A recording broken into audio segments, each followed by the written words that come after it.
පින්වත් ශ්‍රාවක ශ්‍රාවිකාවනි, අද අපි සාකච්ඡා කරන්න යන්නේ බොහෝ දෙනාගේ කුතුහලයට හේතු වන කරුණක්. රිද්ධි ප්‍රාතිහාර්ය සහ නූතන විද්‍යාව අතර ඇති සම්බන්ධය පිළිබඳවයි. බුදුදහම තුල රිද්ධි anu අතිසාමාන්‍ය දෙයක් ලෙස නොව සිතේ අතිශය පිරිසිදු භාවයෙන් උපන් ස්වභාවික හැකියාවක් ලෙස පැහැදිලි කරයි. ඒ කියන්නේ අරුම පුදුමයක් නොව අධිදියුණු වූ මනසක සාමාන්‍ය ක්‍රියාකාරීත්වය. පින්වත්නි, නූතන විද්‍යාව කියන්නේ මුළු ලෝකයම ශක්තියෙන් සෑදී ඇතයි. ස්කන්ධය හා ශක්තිය එකම දෙයක ස්වરૂප දෙකක් බව ඇල්බර්ට් අයින්ස්ටයින් විසින් පෙන්වා දුන්නා. ඒ කියන්නේ අපි දකින මේ ශරීරය, මේ පර්වතය, මේ ගස ඇත්තතම ශක්තියක්. බුදුදහම කියනවා සමාධියෙන් පිරිසිදු වූ සිත රූප ධර්මයේ ස්වභාවය දකින බව. ඒ නිසා රිද්ධි ලැබූ මහණුන්ට ශරීරයේ අහසක ගෙන යාම, නොපෙනී යාම වැනි දේ පදාර්ථයේ ගැඹුරු ස්වභාවය දැන ගැනීමේ ප්‍රතිඵලයක් ලෙස පැහැදිලි කරයි.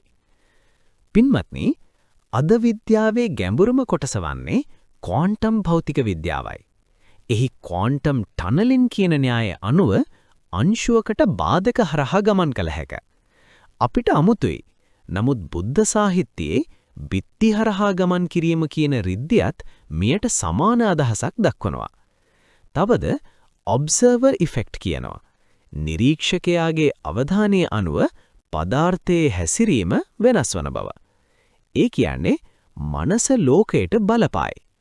බුදුදහම දහස් වසරකට පෙරම කියා තිබුණේ චිත්තං පුබ්බංගමා ධම්මා. සියලු දේට පෙර මනසයි. පින්වත්නි, විද්‍යාවෙන් අද සොයාගෙන තිබෙන්නේ ගැඹුරු භාවනා කරන අයගේ මොලේ තරංග වෙනස් වන බවයි. සාමාන්‍ය මිනිසෙකුට නොමැති ශාන්තිමත්, ඒකාග්‍ර, බලවත් මනසක් ඔවුන්ට ඇතිවේ.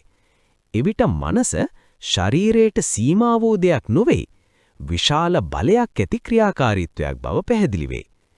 රිද්ධි anu එවැනි ඊතා සංවර්ධිත මනසක උපරිම හැකියාවක් විය හැක. පින්වත්නි, විද්‍යාව මැනිය හැකි දේ පමණක් පිළිගනි. නමුත් සියලු දේම මිනුම් දඬුවලට හසු නොවේ. ගුවන් විදුලි තරංග සොයා ගැනීම පෙර ඒවා මායාවක් වගේ පෙනුණා. එලෙසම අද විද්‍යාවට නොහැකි දේ හෙට සාමාන්‍ය විය හැක. ඒ නිසා රිද්ධිය කියන්නේ විද්‍යාවට පටහැනි දෙයක් නොව විද්‍යාව තවමත් සම්පූර්ණයෙන් නොතේරුම්ගත් ස්වභාව ධර්ම නියතියක් විය හැක. පින්වත්නි, බුදුදහමෙන් රිද්ධි ප්‍රශංසා කරන්නේ නැහැ. බුදුන් වහන්සේ කියා දුන්නේ රිද්ධියට වඩා උතුම් දේ ධර්මාවබෝධය බවයි.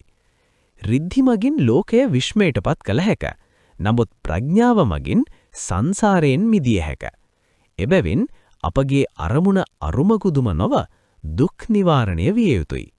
සිත පිරිසිදු කර, සමාධිය වර්ධනය කර, ප්‍රඥාවෙන් දුක් නිමන මගට අප සැමට යාමට හැකි වේවා.